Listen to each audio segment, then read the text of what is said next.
ಓಂ ನಮಃ ಶಿವಾಯ. ಸ್ವಾಮಿ ಕೊರಗಜ್ಜ. ನನ್ನೆಲ್ಲ ಪ್ರೀತಿ ವೀಕ್ಷಕರಿಗೆ ಶಿವಂ ಕನ್ನಡ ಆಧ್ಯಾತ್ಮಿಕ ಚಾನೆಲ್ಗೆ ಸ್ವಾಗತ. ಯಾವ ಪ್ರಾಣಿಯ ಕನಸು ಬಿದ್ದರೆ ಹಣ ನಿಮ್ಮನ್ನು ಹುಡುಕಿಕೊಂಡು ಬರುತ್ತೆ ಮತ್ತು ಯಾವ ಪ್ರಾಣಿಯ ಕನಸು ಬಿದ್ದರೆ ಶುಭ, ಯಾವುದು ಅಶುಭ ಅನ್ನೋದರ ಬಗ್ಗೆ ಹೇಳ್ತೇನೆ. ಅದಕ್ಕೆ ಮುಂಚೆ ಏನು ಮಾಡಬೇಕು, ನನ್ನ ಚಾನಲನ್ನು ನೀವಾರು ಸಬ್ಸ್ಕ್ರೈಬ್ ಮಾಡೋದಾಗುತ್ತೆ, ಸಬ್ಸ್ಕ್ರೈಬ್ ಮಾಡೋದನ್ನು ಮರಿಬೇಡಿ. ಸಬ್ಸ್ಕ್ರಿಪ್ಷನ್ಸ್ ಫ್ರೀ ಆಗಿರುತ್ತೆ. ಆದಷ್ಟು ಲೈಕ್ ಮಾಡಿ, ಆದಷ್ಟು ಶೇರ್ ಮಾಡಿ. ನಿಮ್ಮ ಏನು ವೈಯಕ್ತಿಕ ಸಮಸ್ಯೆ ಇದು ಮುಕ್ತವಾಗಿ ಕಮೆಂಟ್ ಬಾಕ್ಸಲ್ಲಿ ಕಮೆಂಟ್ ಹಾಕಿ. ರಾಶಿ ನಕ್ಷತ್ರದ ಜೊತೆಗೆ ಒಂದು ವೇಳೆ ರಾಶಿ ನಕ್ಷತ್ರ ಗೊತ್ತಿಲ್ಲ ಅಂದರೆ ಪರವಾಗಿಲ್ಲ, ಡೇಟ್ ಆಫ್ ಬರ್ತ್ ನಮಗಿಸಿ ಖಂಡಿತವಾಗ್ಲೂ ರಾಶಿ ನಕ್ಷತ್ರವನ್ನು ಗುರುತಿಸಿ ನಾನೇ ಗುರುತಿಸಿ ಅದಕ್ಕೆ ತಕ್ಕ ಸೂಕ್ತ ಸುಲಭ ಪರಿಹಾರವನ್ನು ನಾನು ಅಲ್ಲೇ ಸೂಚಿಸ್ತೇನೆ. ಹಾಗೆಯೇ ಸಬ್ಸ್ಕ್ರೈಬ್ ಅಂತ ಒತ್ತುವಾಗ ಸೈಡಲ್ಲಿ ಬೆಲ್ ಐಕಾನ್ ಇರ್ತದೆ, ಪ್ರೆಸ್ ಮಾಡಿದಾಗ ಆಲ್ ಅಂತ ಬರುತ್ತೆ, ಅದನ್ನು ಪ್ರೆಸ್ ಮಾಡೋದನ್ನು ಮರಿಬೇಡಿ.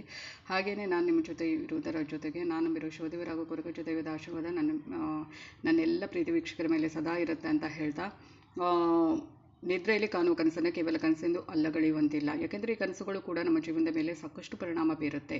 ಕನಸಿನಲ್ಲಿ ಪ್ರಾಣಿಗಳನ್ನು ನೋಡಿದರೆ ಏನು ಅರ್ಥ, ಯಾವ ಪ್ರಾಣಿಗಳ ಕನಸು ಶುಭ, ಇನ್ನು ಯಾವ ಪ್ರಾಣಿಗಳ ಕನಸನ್ನು ಕಂಡ್ರೆ ಅಶುಭ. ಜ್ಯೋತಿಷ್ಯದಲ್ಲಿ ಪ್ರತಿಯೊಂದಕ್ಕೂ ಒಂದು ಅರ್ಥ, ಅದು ವ್ಯಕ್ತಿಯ ಜೀವನದ ಮೇಲೆ ಪರಿಣಾಮ ಬೀರುತ್ತೆ. ಭವಿಷ್ಯವನ್ನು ಊಹಿಸಲು ನಾವು ನಮ್ಮ ಹಸ್ತರೇಖೆಗಳಾಗಿರ್ಬೋದು, ಗ್ರಹಗಳ ಗುಣಾಕಾರ, ಜಾತಕ ಅವಲಂಬಿಸುತ್ತೇವೆ. ಅದೇ ರೀತಿ ಕನಸು ಅಥವಾ ಸ್ವಪ್ನ ಕೂಡ ನಮ್ಮ ಜೀವನದ ಮೇಲೆ ಸಾಕಷ್ಟು ಪರಿಣಾಮ ಬೀರುತ್ತೆ. ಹಾಗಾದರೆ ನಮ್ಮ ಜೀವನದ ಮೇಲೆ ಯಾವ ಕನಸುಗಳು ಹೇಗೆ ಪರಿಣಾಮ ಬೀರುತ್ತೆ ಅನ್ನೋದನ್ನು ನೋಡೋಣ. ಅಂದರೆ ಈಗಾಗಲೇ ನಾನು ತುಂಬ ಕನಸುಗಳ ಬಗ್ಗೆ ವಿಡಿಯೋ ಮಾಡಿ ಹಾಕ್ತಾನೆ ಇರ್ತೇನೆ, ಯಾವುದು ಒಳ್ಳೆಯದು ಯಾವುದು ಕೆಟ್ಟದು ಅಂತ. ಖಂಡಿತವಾಗ್ಲೂ ನಿಮಗೆ ಈ ಥರ ಕನಸು ಆ ಥರ ಬೀಳಬೇಕು ಈ ಥರ ಬೀಳಬೇಕು ಅನ್ನೋದು ಯಾವುದೂ ಇಲ್ಲ. ಯಾವ ಥರ ಕನಸು ಬಿದ್ದರೂ ಕೂಡ ಏನಾಗುತ್ತೆ, ಅದು ಕೆಲವೊಂದು ಬ್ರಾಹ್ಮಿ ಮುಹೂರ್ತದಲ್ಲಿ ಬಿದ್ದಂಥ ಕನಸು ಹಾಗೇ ಆಗುತ್ತೆ, ಅದು ಸುಳ್ಳಲ್ಲ.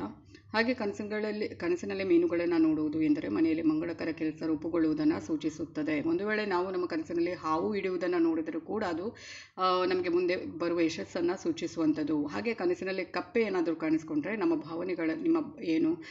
ಭಾವನೆಗಳನ್ನು ನೀವು ನಿಯಂತ್ರಿಸಬೇಕು ಅಂತ ಅರ್ಥ. ಕನಸಿನಲ್ಲಿ ಕಪ್ಪೆಯ ಶಬ್ದವನ್ನು ಕೇಳುವುದು ಜೀವನದಲ್ಲಿ ತಿರುವು ಕಾಣಿಸಿಕೊಳ್ಳುತ್ತೆ ಅನ್ನೋದನ್ನು ಸೂಚಿಸುತ್ತೆ. ಮತ್ತು ನೀವು ನಿಮ್ಮ ಕೈಯಾರೆ ಕಪ್ಪೆ ಹಿಡಿಯುತ್ತಿರುವುದನ್ನು ಕನಸಿನಲ್ಲಿ ಕಂಡರೆ ಅದು ನಿಮ್ಮ ಜೀವನಕ್ಕೆ ಉತ್ತಮ ಸಂಕೇತ. ಹಾಗೆ ಕನಸಿನಲ್ಲಿ ಗೂಬೆ ಮತ್ತು ಕರಡಿ. ಕನಸಿನಲ್ಲಿ ಗೂಬೆಯನ್ನು ನೋಡುವುದು ಜೀವನದಲ್ಲಿ ದುಃಖ, ಅನ್ನೋದ ನಷ್ಟ ಸಂಕೇತ. ಅದರಂತೆ ನೀವು ಕನಸಿನಲ್ಲಿ ಕರಡಿಯನ್ನು ನೋಡುವುದು ಮಂಗಳಕರ. ಹಾಗೆಯೇ ಕನಸಿನಲ್ಲಿ ಬೆಕ್ಕನ್ನು ನೋಡುವುದು, ಭಯಾನಕ ಬೆಕ್ಕನ್ನು ನೀವೇನಾದರೂ ನೋಡಿದರೆ ಅದು ಯಾವಾಗಲೂ ಜೀವನದಲ್ಲಿ ಜಾಗರೂಕರಾಗಿರಬೇಕು.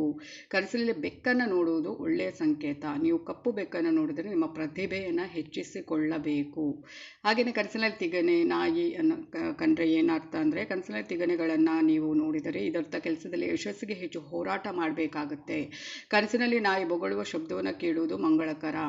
ಅದೇ ರೀತಿ ನಮ್ಮ ಕನಸಿನಲ್ಲಿ ನಾಯಿ ಓಡುವುದನ್ನು ನೋಡಿದರೆ ಅದು ಜೀವನದಲ್ಲಿ ಸುಧಾರಣೆಯ ಸಂಕೇತ. ನಾಯಿ ನಿಮ್ಮನ್ನು ಕಚ್ಚುವುದನ್ನು ನೋಡಿದರೆ ಅದು ಕುಟುಂಬದಲ್ಲಿ ತೊಂದರೆಯ ಸಂಕೇತ. ಹಾಗೆ ಕನಸಿನಲ್ಲಿ ಆನೆಯನ್ನು ನೋಡುವುದು ಶುಭ. ಮತ್ತು ಆನೆಯ ಮೇಲೆ ಸವಾರಿ ನೋಡುವುದು ಜೀವನದಲ್ಲಿ ನಿಮ್ಮ ಸಾಮರ್ಥ್ಯವನ್ನು ತೋರಿಸುತ್ತೆ. ಹಾಗೆ ಕನಸಿನಲ್ಲಿ ಕುದುರೆ ಮತ್ತು ಇಲಿ. ಕನಸಿನಲ್ಲಿ ಕುದುರೆಯ ಮೇಲೆ ಹತ್ತುವುದನ್ನು ನೋಡುವುದು ಎಂದರೆ ಉತ್ತಮ ಸ್ಥಾನವನ್ನು ಪಡೆಯುವುದು ಎಂದು ಅರ್ಥ. ಕನಸಿನಲ್ಲಿ ನೀವು ಇಲಿಗಳನ್ನು ನೋಡಿದರೆ ನಿಮ್ಮ ಮನೆಯಲ್ಲಿ ಸಾಕಷ್ಟು ಮುಂದಿನ ಒಂದು ಸಮಯದಲ್ಲಿ ಹಣ ಬರಬಹುದು, ಹಣದ ಹರಿವು ಹೆಚ್ಚಾಗಬಹುದು ಅನ್ನೋ ಅರ್ಥ. ಹಾಗೆ ಕನಸಿನಲ್ಲಿ ಜೇನುನೊಣ ಮತ್ತು ಪಕ್ಷಿಯನ್ನು ಕಂಡ್ರೆ ಏನಾಗುತ್ತೆ ಅಂದರೆ, ಕನಸಿನಲ್ಲಿ ಎಲ್ಲೋ ಜೇನುನೊಣದೊಂದಿಗೆ ಜೇನುಗೂಡನ್ನು ನೀವು ನೋಡಿದರೆ, ಜೇನು ಹುಳ ಇರುತ್ತೆ ಅಂದರೆ ನೊಣ ಇರುತ್ತೆ ಅಲ್ವಾ, ಅದರ ಒಟ್ಟಿಗೆ ನೀವು ಜೇನುಗೂಡನ್ನು ಏನಾದರೂ ನೋಡಿದ್ದರೆ ಅದು ಹಣದ ಲಾಭವನ್ನು ಸೂಚಿಸುವಂಥದ್ದು. ಹಕ್ಕಿ ಹಾರುತ್ತಿರುವುದನ್ನು ಕನಸಿನಲ್ಲಿ ನೋಡಿದರೆ ಅದರಿಂದ ನಿಮ್ಮ ಗೌರವ ಹೆಚ್ಚಾಗುವುದು, ಗೌರವ ಪಡೆಯಬಹುದು.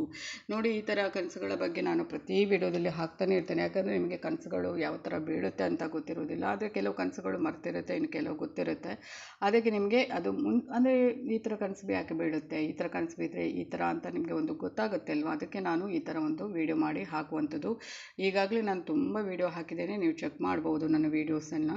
ಕನಸಿನಲ್ಲಿ ಕರಡಿ ಮತ್ತು ಹಲ್ಲಿ ಅಂದರೆ, ಕನಸಿನಲ್ಲಿ ಹಲ್ಲಿಯನ್ನು ನೋಡುವುದು ಯಶಸ್ಸು, ಹಠಾತ್ ಸಂಪತ್ತು ಮತ್ತು ಸಾಲ ಪರಿಹಾರದ ಸಂಕೇತ ಅಂತ ಪರಿಗಣಿಸಲಾಗುತ್ತೆ. ಹಾಗೆಯೇ ಕನಸಿನಲ್ಲಿ ಮಾಂಸವನ್ನು ತಿನ್ನುವುದನ್ನು ನೋಡುವುದು ಗಾಯದ ಸಂಕೇತ. ಕರಡಿ ಕನಸಿನಲ್ಲಿ ನಿದ್ರಿಸುತ್ತಿರುವುದನ್ನು ನೀವೇನಾದರೂ ನೋಡಿದರೆ ಅದು ಭವಿಷ್ಯದಲ್ಲಿ ಹೆಚ್ಚುತ್ತಿರುವ ಸಂಘರ್ಷದ ಸಂಕೇತ. ಅಂದರೆ ಯಾರ ಜೊತೆನೂ ಜಗಳ ಆಗಬಹುದು ಅಥವಾ ಒಂದು ಏನೋ ಮನಸ್ತಾಪ ಬರಬಹುದು ಅಂತ.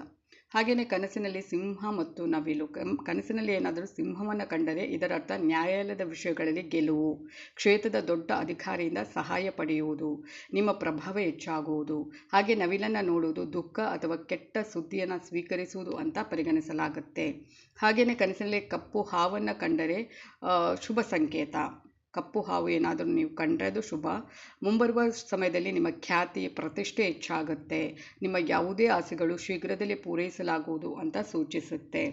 ಹಾಗೆಯೇ ಕನಸಿನಲ್ಲಿ ಮೊಲ, ಕಾಡು ಪ್ರಾಣಿ ಏನಾದರೂ ಕಂಡರೆ, ಕನಸಿನಲ್ಲಿ ನೀವು ಮೊಲವನ್ನು ನೋಡಿದ್ದರೆ ಅದು ಜೀವನದಲ್ಲಿ ಪ್ರೀತಿಯನ್ನು ಹೆಚ್ಚಿಸುವುದು, ಸಂಬಂಧಗಳಲ್ಲಿ ಆಳ ಮತ್ತು ಕೆಲಸದ ಸ್ಥಳದಲ್ಲಿ ಯಶಸ್ಸಿನ ಮಂಗಳಕರ ಸಂಕೇತ ಅಂತ ಪರಿಗಣಿಸಲಾಗುತ್ತೆ.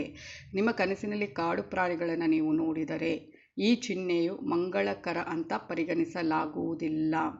ಹಾಗೆಯೇ ಇವು ಜೀವನದಲ್ಲಿ ನಿಮಗೆ ಮುಂದಿನ ದಿನಗಳಲ್ಲಿ ನಿರಾಶೆ, ಪ್ರಮುಖ ಆರೋಗ್ಯದ ಏನಾದರೂ ಸಮಸ್ಯೆಗಳನ್ನು ಹೊತ್ತು ತರಬಹುದು. ಮತ್ತು ಇದು ನಾನು ಏನೇ ಹೇಳಿದರೂ ಮಾರನೇ ದಿವಸ ಆಗಬೇಕು ಅಂತಂದರೆ ಒಳ್ಳೆಯದಾಗಲಿ ಕೆಟ್ಟದಾಗಲಿ ಮುಂದಿನ ಒಂದು ಮುನ್ಸೂಚನೆ. ಈ ಥರ ಎಲ್ಲ ಕನಸು ಅಂದರೆ ಯಾವ ಥರ ಒಂದು ಕನಸು ಬಿದ್ದರೆ ಯಾವ ಥರ ಒಂದು ಅದರಿಂದ ಇದು ಆಗುತ್ತೆ, ಅದರಿಂದ ಏನು ಒಳ್ಳೆಯದಾಗುತ್ತೆ, ಕೆಟ್ಟದಾಗುತ್ತೆ, ಶುಭವಾಗುತ್ತಾ ಅಶುಭವಾಗುತ್ತಾ ಅನ್ನೋದನ್ನು ನಾನು ಪ್ರತಿ ಒಂದು ಸ್ವಪ್ನಶಾಸ್ತ್ರದ ಪ್ರಕಾರ ಈ ಥರ ಕನಸುಗಳನ್ನ ಕಂಡರೆ ಈ ಥರ ಅಂತ ಪ್ರತಿಯೊಂದು ವೀಡಿಯೋದಲ್ಲಿ ಹೇಳ್ತಾ ಇರ್ತೇನೆ.